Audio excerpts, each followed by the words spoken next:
Now, Lands and Natural Resources Minister Kweku Asmachemi has ordered the shutdown of the Ghana Manganese Company Limited until further notice. The closure, which takes effect today, Monday, the 5th of August, is in response to the company's inability to fulfill its financial obligations, which has resulted in an over $300 million loss of revenue to the state. Sometime in January, the Ghana Manganese Company Limited was directed to halt its mining operations to enable the state undertake a thorough financial audit of its operations. The findings have confirmed huge losses to the state.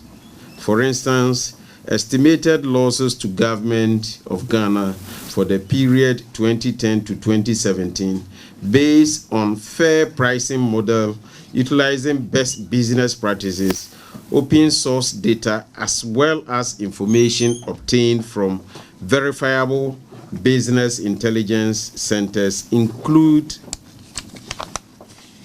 additional royalty taxes due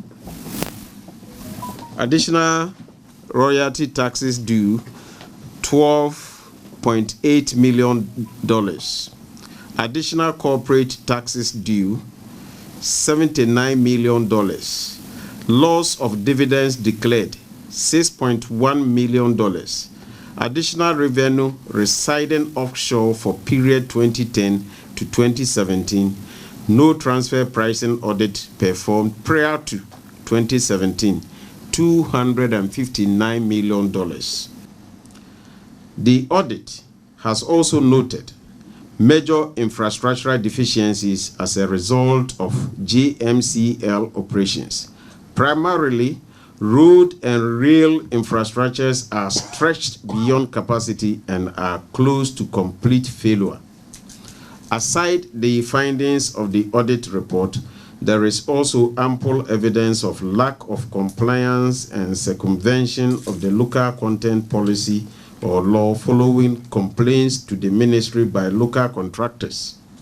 Ghanaian contractors providing services to GMCL are owned hundreds of millions of Ghana cedis, even though the company continues to expand its export of manganese.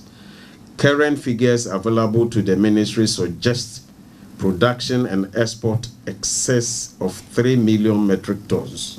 There are also defaults by the company in the payments of annual mineral rights fees in excess of $4 million.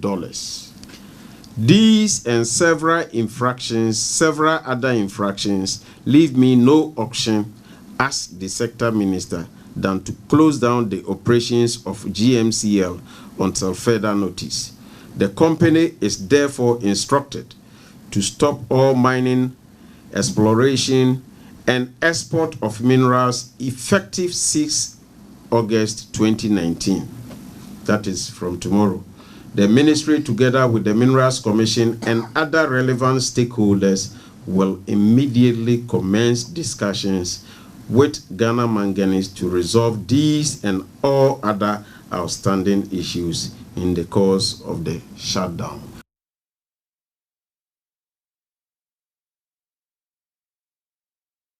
All right, so that was the Lands and Natural Resources Minister, Kweku Asmachemi, briefing the press earlier in the day. Of course, we'll be following this story, try to understand the implications. As we know now, the Ghana Manganese Company has been ordered to shut down. In other news, President of the African Development Bank, Dr. Akinwumi Adesina, has called for diversification of policies across the continent to support entrepreneurs. According to him, this has become critical due to the huge unemployment rate despite policies and programs initiated by African governments. Dr. Adesina was addressing some African presidents and entrepreneurs at the 2019 Tony Elumelu Foundation Forum in Abuja, Nigeria. The biggest challenge for African entrepreneurs is access to credit for both startups and existing small and medium enterprises. Despite many policy initiatives to tackle the situation, most financial institutions are unable to provide low interest on credit. This is causing quite a number of small businesses to fold up, contributing to an increasing level of unemployment across the continent.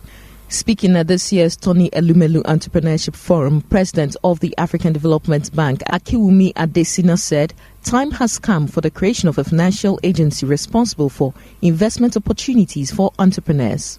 The mixing institutions, the market failures, and the government failure.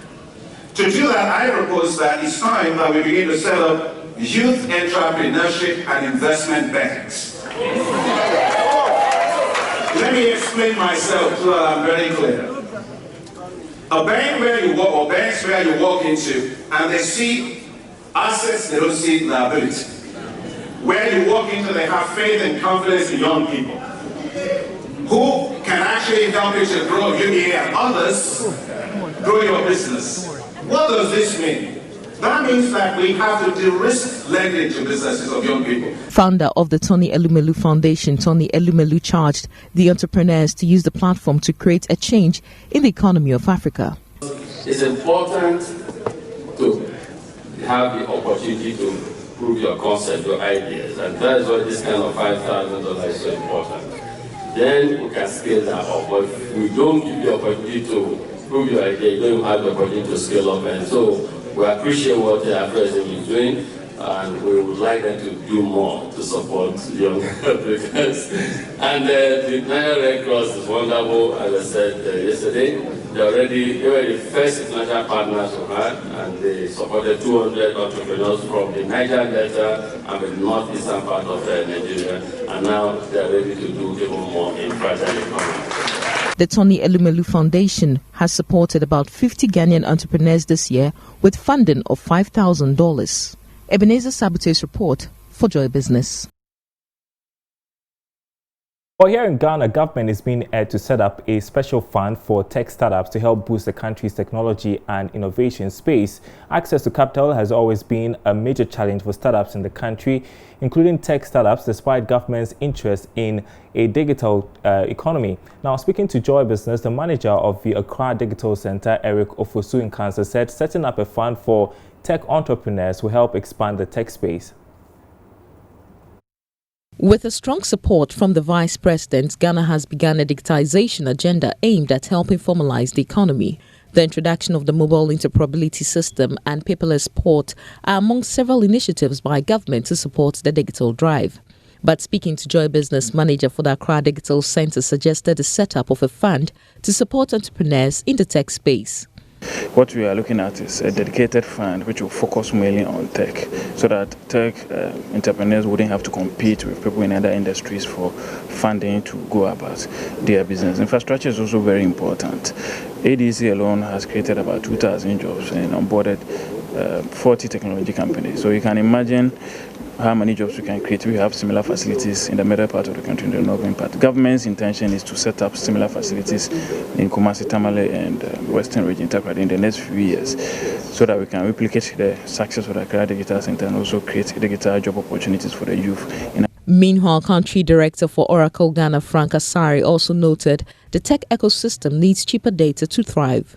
I think I've seen a lot of progress. What we need is to have cheap internet to be able to access, and that I think is still a challenge. 5G is not enough. We need the Wi-Fi enabled type of network, and we need to look at that. But I think I've seen a willing government, I've seen willing leadership, so I don't want to stop there. I think they've done well, and they just need to be encouraged. I think that if you look at the careers of life, they use other forms of internet for data access, which is not necessarily 5G, 3G, or 4G. So we need to look at that. But 5G is good, because it allows us to do a lot of Internet of Things, but we need to bring that cost down. For Joy Business, Sheila Tamaklo reporting. Well, still on the subject of funding for entrepreneurs, the Chief Executive Officer of Quick Angels Limited, Richard Ni Amakwe, is urging small business owners to change their perception about angel investors. He observes most entrepreneurs are not willing to open up to investors because of the fear of losing ownership. Ghana today, you have no excuse to say that you are unable to achieve your dreams, you are unable to become an entrepreneur, you are able to get to the top because of funds. You have no excuse anymore. In the past, one can be excused. We could understand anybody who comes up with these excuses, because yes, that's the challenge. Because we go to the banks, they ask you for collaterals. They'll give you loans at high interest rates that will virtually kill your business from the start and all that. You see, but today we are cushioning you and giving you alternatives from the banks. Mind you, let me even put it on record that startups do not need loans to even do anything meaningful. Wow. All around the world, they understand that startups do not need loans. So even banks don't give loans to startups. Banks are not supposed to give loans. If you see any bank that is lending to startups, that bank is treading a dangerous ground, because investing in startups is one of the most riskiest. It's not one of the, it is the riskiest Very risky. investment class of assets to hold. It is very, very risky. And with banks working with people's investments and people's savings and people's deposits, you don't trade that line. So banks are not supposed to back in an economy where we don't have enough equity investors and enough angel investors here. We have tried to force our banks to come and do things like this, to try and give loans to startups. They have been trying to shy away from that. But for some time or in some occasion, you find them coming down a little, and that is dangerous. That is not supposed to be the case. Now, financial and banking consultant Dr. Richmond Ituahene has said the financial sector cleanup should have been done holistically rather than start with only the banks. His comments come on the back of a disclosure of a possible cost of the cleanup exercise. The Finance Minister, Ken Ofori-Atta, revealed during the media review of the budget that the exercise will cost an estimated 21 billion Ghana cedis. Speaking to Joy Business's Philip Namfori, Dr. Ituahene said a total overhaul would have been better than a subsector basis. And when they started the bailout, I said that they should look at it holistically. Holistically in the sense that when we were doing banking, we should have talked about the microfinance. We should have talked about the savings and loans. One time. You see, if you do the piecemeal approach, that is where there is a rundown. Currently, there is a rundown. Although they say deposits are going down, it is deposit moving from microfinance to the banks. The banking sector. I mean, no money is coming. It's the same thing. But because you didn't do it holistically and piecemeal, confidence has hit it. But you see, you're talking about $5 billion of the GDP. I don't know what the percentage, close to about 7 to 8%, isn't it? To spend this on people who have mismanaged especially those who have mismanaged their banks, and they are working freely. Finance Minister would disagree with you and say this was the best way to salvage the situation, to save the economy, to save depositors. Paul, I agree with you. When it started, that I said the same thing, that you need to bail out. But in other jurisdictions, when you're doing the bailout, it is a holistic bailout. You forget about AIG. When the Americans wanted to do the bailout of Citibank, they bailed the insurance people because AIG was the hub of all the mortgages. Exactly. So they bailed them up. For us, we thought that it's only the banking sector. The hub of all that. Exactly. You should look at it holistically and be very bold to say that we will need so much to do it. And when you do it, you clean it and clean it very well. You're watching Business Live. The National Lottery Authority will on Tuesday roll out a full cashlight policy as part of efforts by government to digitize and modernize the economy.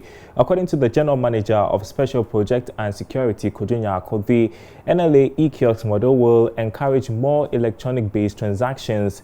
Here's Henry Kwesibedu's report read to you. The e-kiosk model has been an agenda of the National Lottery Authority for a long time, pending implementation.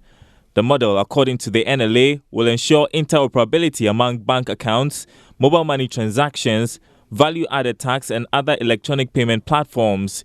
Here's General Manager of Special Project and Security, Kojunya. It's a new product that is a joint partnership between NLA and a private, company, and it's a one-stop shop, a financial hub that offers, various, added value services or value-added services. Apart from the Lotto, that you can stake all our products, the VAG Lotto, the National Lottery, all the Lotto that you can stake in the kiosk. We also have additional, services that we offer at the e-kiosk, such as mobile money. You can also redeem your wins. You can engage in transfers. You can engage in remittances as well. And then it can also be used to pay taxes. You can pay your VAT and also register for VAT here. You can also pay your bills. Some staff of NLA who participated were grateful to the organizers. As a team, we can't stay in the office for the whole year, so we have to get together and then make sure that at the end of the day, the objective is that to introduce the game and then let people aware, and then, as you know, to clear the bankers to bankers from the system, and then also to increase the revenue for the government to also execute some of the programs they want to do. We walked from National Lottery Authority through to Accra Central, then we got on the bus, and then we walked from Medina to Rich Junction. I am so exhausted, but it's good. Yeah, that's good, right? Yeah, it's very good. I mean, NLA organizes these events maybe annually so that people can try and exercise. Quarterly. The NLA says its 10,000 sales centers across the country are expected to hit about 40,000 with the introduction of its solar-powered e-kiosk. Henry Kwesi Bedu's report for JoyNews. For 3 days, patrons of the JoyNews Habitat Fair mini clinic at the Achimota Mall have been exposed to various goods and services in the housing sector. This year's Habitat Fair would address how building technology can give true meaning to affordable housing. Charles Aite was at the Achimota Mall here in Accra and reports. 19 mini Habitat Fair here at the Achimota Mall.